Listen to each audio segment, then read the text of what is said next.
नई लाशें बिछाने के लिए गड़े मुर्दे उखाड़े जा रहे हैं। ये एक शेर आजकल बहुत मौजू है क्योंकि संभल के बाद एक बार फिर से अजमेर शरीफ की बारी है। अजमेर शरीफ के नीचे एक मंदिर है। इसकी भी याचिका सिविल कोर्ट में गई, कबूल हो गई और अब वहां भी नोटिस जारी हो गया है। यानी अब फिर से मस्जिदों के नीचे से मंदिर खोज करके धर्म और आस्था को वो ऊंचाई पहुंचाने की कोशिश होगी जो अवतारी लोग भी शायद न दे पाए होंगे, क्योंकि अब हिसाब किया जाएगा। तो ये हिसाब 500 साल पुराना ही क्यों होगा? अगर हिसाब धर्म के नाम पर होना है तो 5000 साल पहले तक क्यों नहीं जाते? सवाल नंबर एक। सवाल नंबर दो कि क्या मौजूदा वक्त की अपनी नाकामियों को छिपाने के लिए मजहब के नाम पर फसाद की आग लगाने में बीजेपी और आरएसएस कामयाब हो रही हैं? और सवाल नंबर तीन, साल 2025 में वो कौन सा एक काम होने जा रहा है जिसके एजेंडे के तहत धर्म की राजनीति को फिर से हवा दी जा रही है? इस वीडियो में पड़ताल करूंगा मैं उसकी, कुछ लेखों के जरिए इतिहास में धर्म और राजनीति को अलगाने वाले कुछ बुनियादी सवाल आपसे साझा करूंगा ताकि आप समझ पाएं कि गड़े मुर्दे क्यों उखाड़े जा रहे हैं। स्वागत है आप सबका डॉक्टर लक्ष्मण यादव के सोशल मीडिया प्लेटफॉर्म पर। तो फिलहाल सबसे बड़ा मुद्दा यह है कि संभल की आग अभी शांत भी कायदे से न हुई और अजमेर में दरगाह के नीचे मंदिर होने की पड़ताल शुरू हो गई। अखबार और मीडिया अब इस बात पर चर्चा कर रहे हैं कि जैसे संभल में मस्जिद के नीचे मंदिर होने की एक दिन में सुनवाई हुई, 2 घंटे में उस पर फैसला हो गया कि सर्वे कर लिया जाए। 19 नवंबर को सर्वे भी हो गया, बात बनी नहीं। फिर से 24 नवंबर को सर्वे सर्वे के नाम पर एक भीड़ वकील के साथ पुलिस के बीच जाती है। आते जाते जय श्री राम का जोर से नारा लगाती है। उपद्रव, पत्थर, गोली, आंसू गैस के गोले, 5 लोगों की मौत, सैकड़ों लोगों के नाम, अज्ञात एफआईआर, तमाम लोग जेल में डाले जाने लगे। संभल सुलगने लगा। इसके पीछे दोषी कौन, गुनहगार कौन, नाकामी किस पुलिस की या साजिश किसी नेता की, पता नहीं। वक्त रहते ही सब पे पर्दा उठेगा या नहीं। दिलनवाज पाशा ने बीबीसी में एक लेख लिखा है। 20 नवंबर 2024 को दिलनवाज पाशा का बीबीसी न्यूज हिंदी पर संभल की जामा मस्जिद लेकर विवाद क्या है और कैसा है शहर का माहौल नाम से एक लेख छपा है। इस लेख को इसलिए भी पढ़ा जाना चाहिए कि कैसे अधिवक्ता विष्णु शंकर जैन और उनके तमाम लोग ये दावा करते हैं कि कैसे वहां पर मस्जिद के नीचे मंदिर है। दिलनवाज अपने लेख में बताते हैं कि संभल की ऐतिहासिक मस्जिद का इतिहास, तारीख ए संभल किताब लिखने वाले मौलाना मुईद के मुताबिक बाबर ने इस मस्जिद की मरम्मत कराई थी। ये सही नहीं है कि बाबर इसने इस मस्जिद का निर्माण कराया। मौलाना मुईद कहते हैं कि ये ऐतिहासिक तथ्य है कि बाबर ने लोधी शासकों को हराने के बाद 1556 में संभल का दौरा किया था। दिलनवाज के लेख में एक दिलचस्प जानकारी है कि संभल शहर में इस मस्जिद को लेकर पहले भी कई बार तनाव हुआ 1976 में मस्जिद के इमाम की हत्या कर दी गई थी, जिसके बाद सांप्रदायिक तनाव हुआ था। 1980 में जब पड़ोसी शहर मुरादाबाद में सांप्रदायिक दंगे हुए तो उनकी आंच संभल तक भी पहुंची। हिंदूवादी संगठनों ने हाल के सालों में इस मस्जिद के कल्कि मंदिर होने का कई बार दावा किया, लेकिन अदालत में इस विवाद को ले जाने का ये पहला प्रयास है। दिलनवाज के लेख को पढ़ते हुए आपको ये महसूस होगा कि असल में ये सामान्य परिस्थितियां नहीं हैं।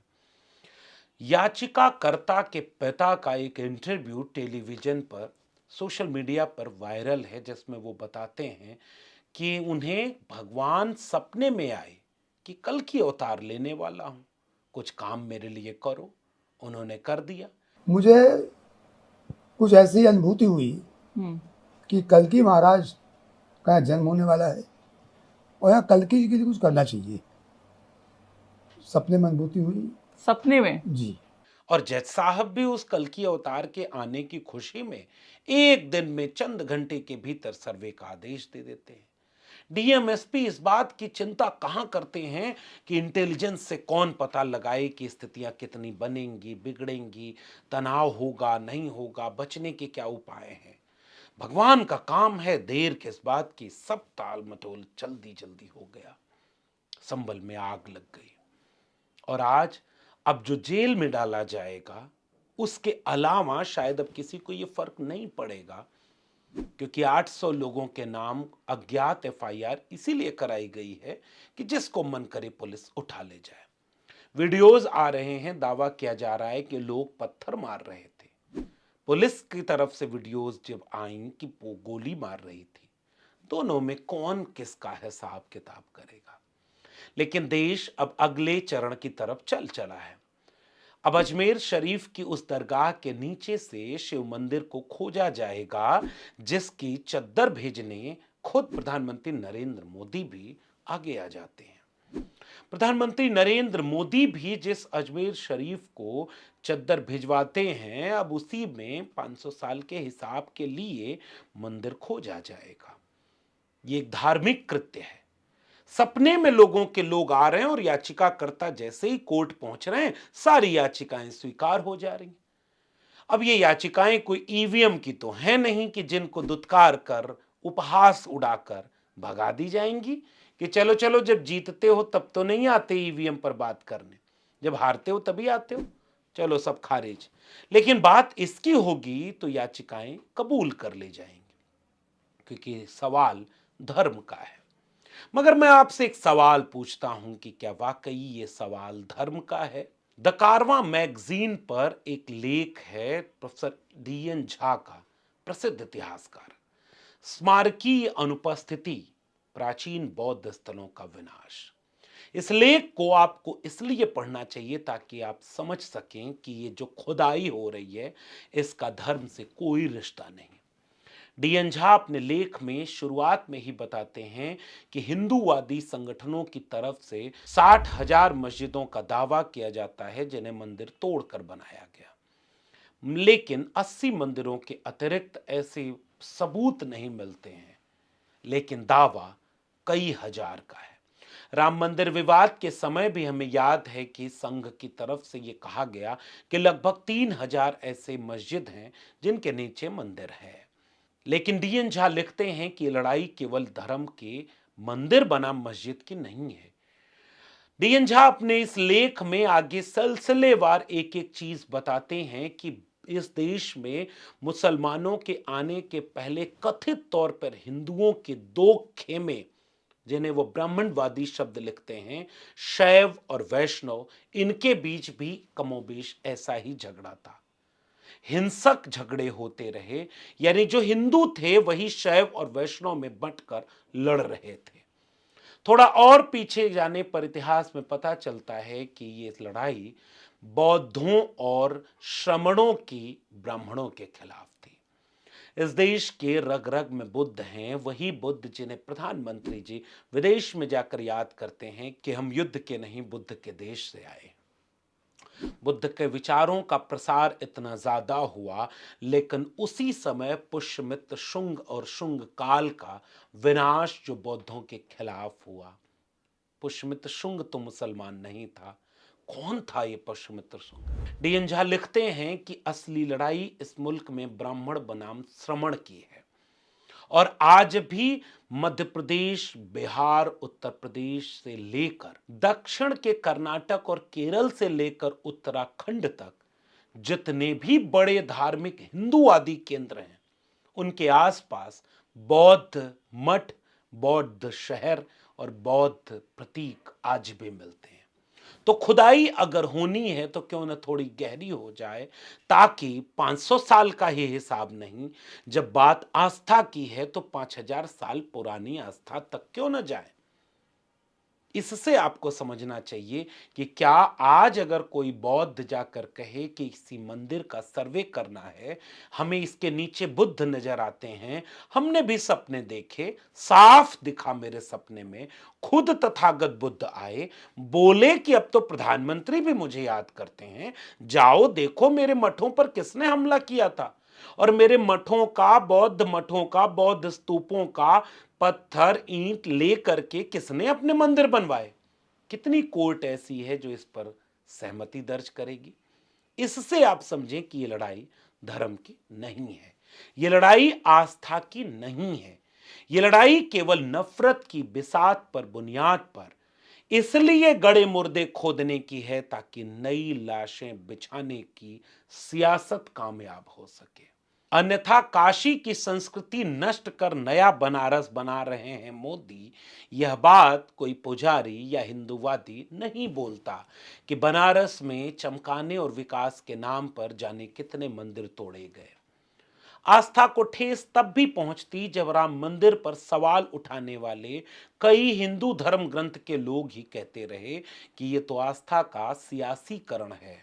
अधूरा मंदिर, टपकता मंदिर, गिरते अयोध्या की छवि। असल में ये मसला मजहब और आस्था का है ही नहीं। ये साफ वो बात है जो आपने शायद सुनी या नहीं सुनी कि ये हिंदू ध्रुवीकरण की कोशिश है। इसके दो फायदे हैं। फायदा नंबर 1 कि मौजूदा नाकामयाबियों को छिपाने में यह सबसे बड़ी ढाल है। 2 करोड़ रोजगार, 15 लाख रुपए, स्मार्ट सिटी, स्मार्ट गांव, अब तो भूल चुके होंगे ये सब। आप भी कहते होंगे कि अरे चलो छोड़ो, उसके बाद जाने कितना चुनाव बीजेपी जीत गई, अब ये पुरानी बातों को क्यों दोहराते हो।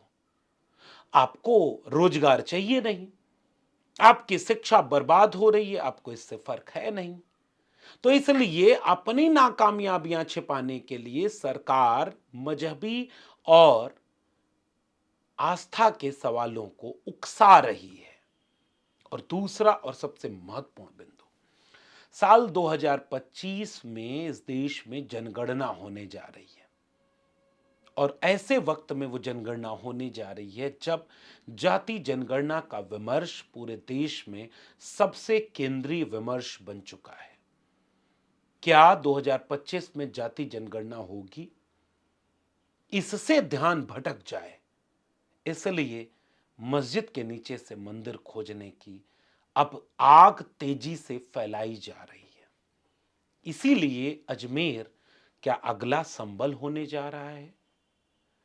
इस देश में संविधान और मंडल कमीशन को मानने वाले लगभग 60% ओबीसी का सबसे बड़ा मुद्दा जाति जनगणना बन चुका है। बिहार के जाति जनगणना के बाद इस देश में जब राजनीतिक दलों ने, खासकर राहुल गांधी और अखिलेश यादव ने, जाति जनगणना को देश का सबसे केंद्रीय नैरेटिव बना दिया, संविधान की लड़ाई को देश की केंद्रीय लड़ाई बना दिया, इस संविधान और जाति जनगणना के नैरेटिव को भारतीय जनता पार्टी और आरएसएस भी सामने से मना नहीं कर पा रहे, विरोध नहीं कर पा रहे।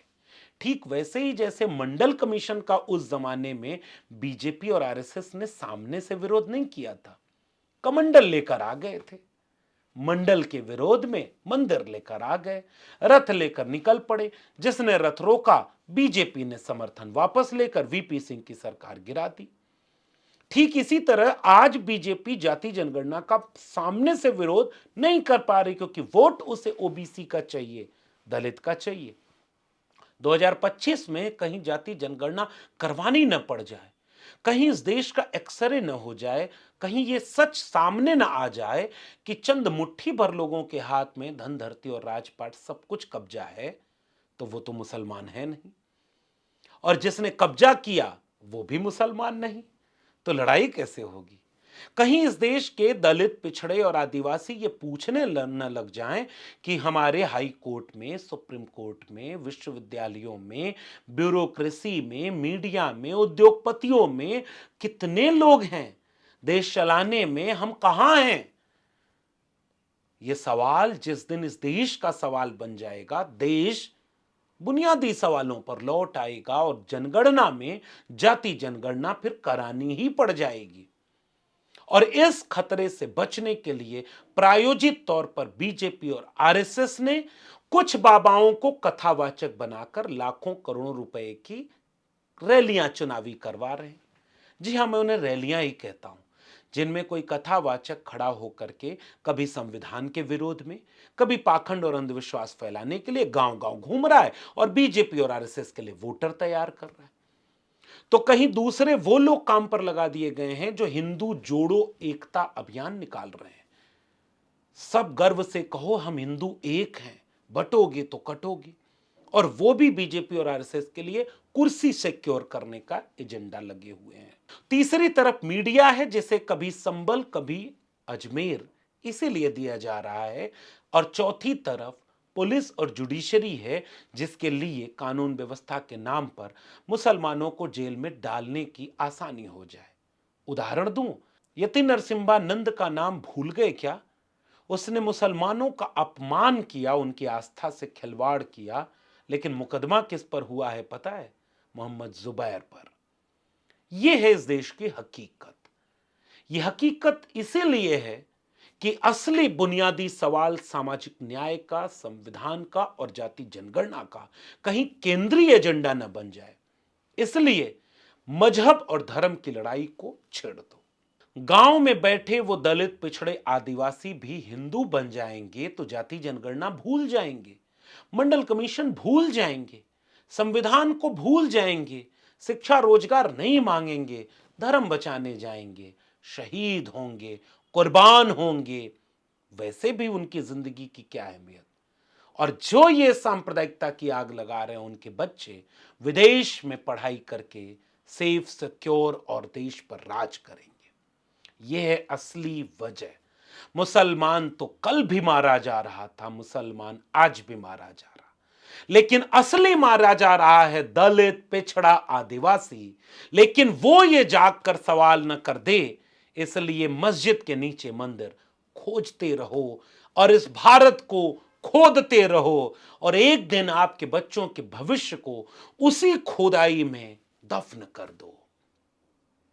अगर आप सहमत हैं तो बताइए, अपनी टिप्पणी नीचे कमेंट बॉक्स में जरूर दीजिएगा। फिर मिलेंगे। जागते रहें, इससे पहले कि जागने लायक ही न बचें। शुक्रिया।